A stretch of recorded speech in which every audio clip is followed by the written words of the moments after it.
evening, Mr. Bose. Welcome to the 9th edition of IHA. So, how's your day going? You just had a panel. How was it? What were your key takeaways from it? What was the discussion you did? Please tell us. It's a very interesting piece. Hotels are about people, and we are going through a crunch. The last 3-4 years have been, years of crunch in the industry. So panels like these, they add a lot of value to the industry at large, where all of us get together. So there were people from academics on the stage, there are people practicing HR heads on the stage, and the kind of ideas that get generated are extremely important for the industry. Okay. And I'm very happy that BHW has provided an opportunity for us to get together. Okay. You just mentioned some crunch in the industry, and there have been trends wherein younger people are not so keen on joining in the hospitality industry. So what are the reasons? What do you think? What are the reasons for it? I don't, first I would not say that younger people are not keen to join the hospitality industry. I would say it cuts across generations. Okay. It's not just a generational issue. And the first point is that it's not about the industry itself, but the skills that are required in hotels per se are replicable across the service industry. Yeah. And there are other industries which are more lucrative from a career point of view, from a growth point of view, etc. So that's the first factor. What it means is that hotels have to up their game. Okay. And they don't have to compete for talent within the industry, but they have to look at other aspects of service industry and get their value proposition in line with, let's say, what's happening in airlines and banks and BFSI and ITS, etc. Okay. So that's the first point I think we should keep in mind. Okay. There were discussions about how the hospitality institutions, what they're teaching the kids and what the industry needs, there's a gap between it. How can we bridge that gap, and any regulatory or compliantary suggestions you have for the bodies? So one thing which came out of the discussion is that today we have one stream of hospitality schools which are producing students for the industry.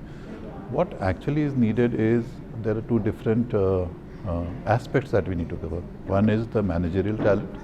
For that, I think the current hotel management schools need to up their curriculum, get more of management depth in it than just operational skills.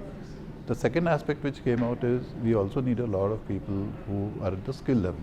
Yeah. So hotel management schools are not an answer for skills. So we really need to look at large-based vocational training institutes, skill building programs which provide a pipeline for the hotel industry. Okay. I think that's the answer. Okay. Hospitality industry needs a certain kind of decorum when it comes to the daily dealings with the people. Do you think the Gen Z, which is right now the latest workforce, keeping up with those traits, if we talk about, of having that kind of hospitality trait in them, of having that kind of poisedness or decorum in them? So it's like this, 50% of India is below 35, right? Yeah. It goes without saying that Gen Z is serving Gen Z. All right? Yeah. So this whole decorum business is true up to a point. Okay. But the basic mantra is about diversity. In your workforce, you should have people from different generations, different demographics, different orientations, right, of different gender, because your customer is coming from those demographics, right? Yeah. It's not like a Gen Z is serving only a Gen X customer, right? Because your customer base has changed.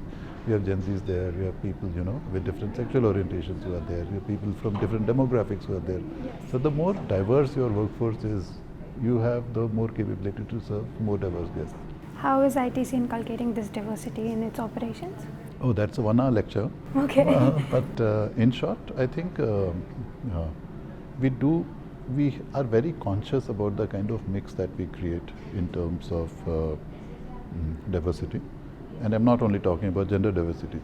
Of course it's there. Yeah, all sorts of. Yeah, but say about 4% of our population, 3 to 4% of our population is people with disabilities, right?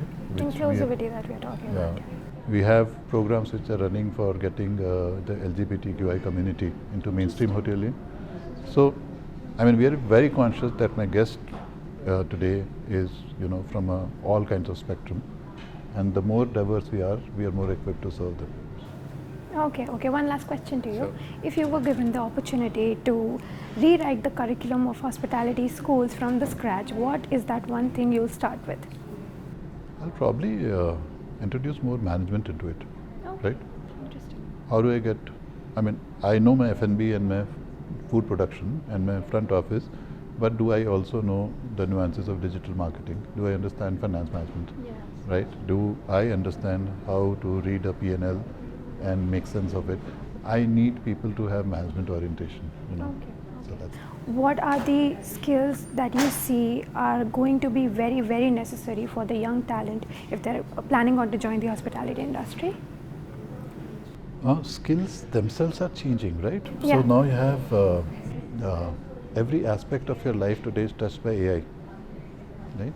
So you need to have an orientation towards digital. You need to have orientation towards AI. You need to understand how it's going to change routine tasks for you as well as more complex tasks for you, Yeah. right? So one thing, if you ask me, I think it's about huge awareness of AI. Okay. Thank you so much for your time, sir. It was lovely talking to you. Thank you. So much. Thank you very much. Lovely being here.